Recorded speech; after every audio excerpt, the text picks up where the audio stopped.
It's a little probably a bit off topic, but I was just wondering whether you had any ideas. You mentioned the Catholic education in this country and the way that 90% of the students probably leave their schools and don't go attend Mass. But if you were in charge of Catholic education in this country, do you have any ideas on change that we could make to improve that aspect? Not in a simple form, no. Look, I don't blame the Catholic education system. You know, it's much bigger than that. I only talk about the Catholic education system because on paper you would think, imagine if you didn't have it. And someone came with the idea, let's have our own schools, that would fix the problem. You'd all say, yes, that would fix the problem. And it hasn't. But even if you go to a Catholic school, and they don't, as far as I'm aware, there's not a lot of time given to religion.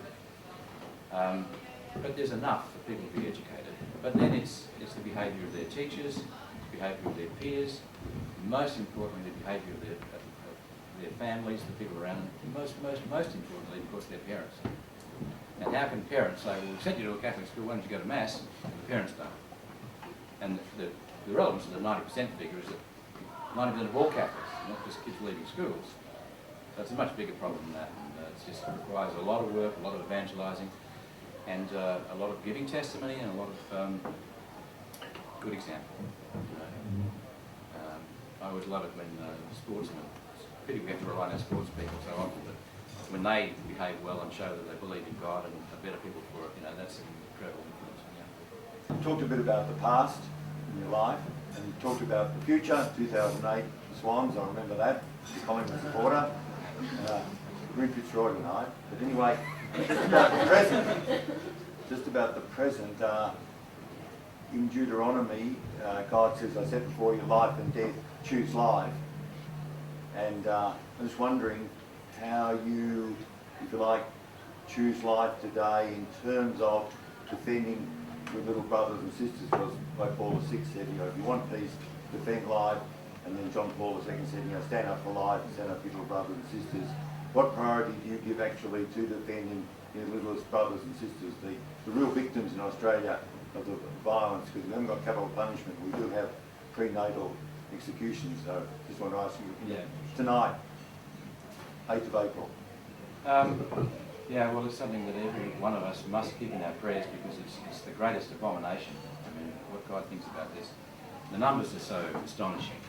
I think it's 100,000 in Australia every year, and you know, 15 times that in the United States. It just defies logic to me. The saddest thing to me about abortion is that it is accepted by society. There's no peer pressure. Peer pressure is the biggest influence in our lives. There's no peer pressure against it. You know, if a girl's in trouble and she gets advice from her friends, she won't talk to more than 3 people with us. And we say, well, an abortion's the answer. It's not a problem. I had one. My sister had one. Another girl in the office had one. It's not a problem. It's very quick, painless. And the doctor says, it's not a baby. It's funny when you're young, married, and you're pregnant for the first time, you go along, have a baby. The doctor says, you're having a baby. You won't get rid of it. It's not a baby. It's fetus. You know, like, play with words. I mean, there's nothing I can say that we don't all know. We've all got to put it in our prayers. What about action? Well, you know, absolutely. You know, every election, go and ask your politician. Ask the politicians. Oh, well,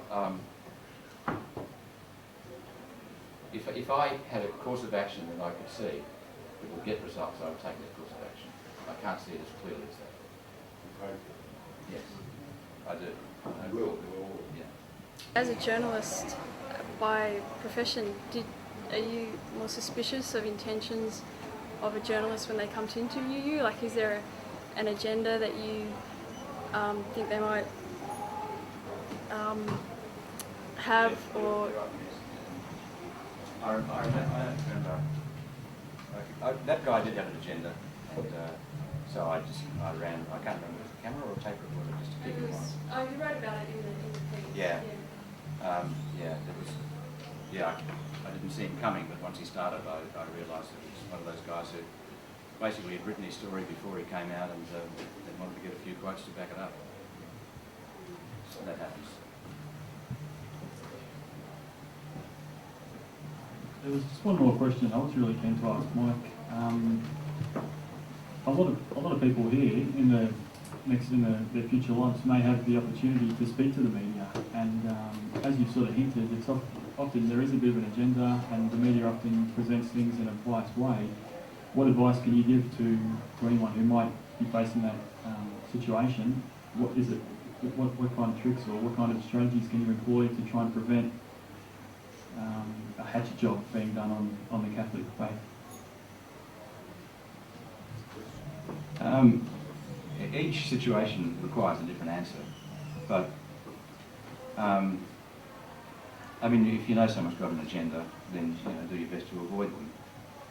If you're in a situation where you are in the eye of the storm, in the story of the day, television is the best way to go, because it's very hard. And people talk about editing and making it look bad. It's actually pretty hard to do, and there will be a lot of people working alongside them who would give them up if they did that.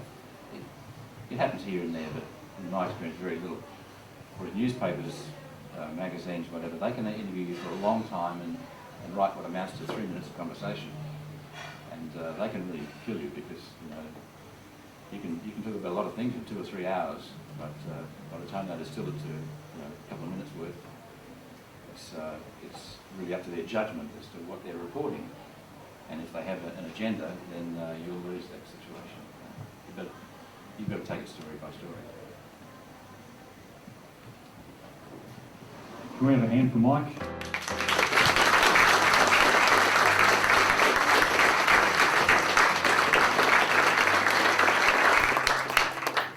I think that says it right there, Mike. People didn't want to stop clapping. Everyone got a lot out of that. Just 2 things that I really took out of it were your faith in miracles and the integral role they play in the Catholic faith. Other religions, may talk about being nice and things like that, but you can't get away from the fact that miracles are possible in the Catholic faith. It's so important, and your testimony has really strengthened that. The other thing that really struck me is I think there's a saying that goes something like, "Don't try to be a great man, try to be a good man." And I think nobody would argue that you have been a great man in your career, but I think we can all see that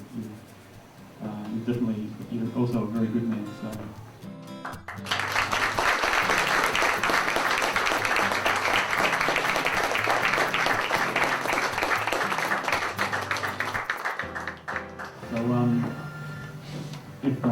If Gerald Keane would like to come up, we've just got a little present for Mike. Is Gerald there?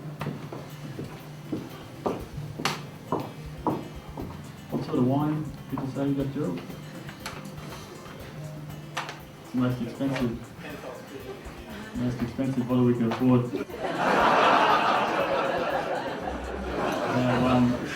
I don't know if I mentioned this already, but Mike's been extremely generous.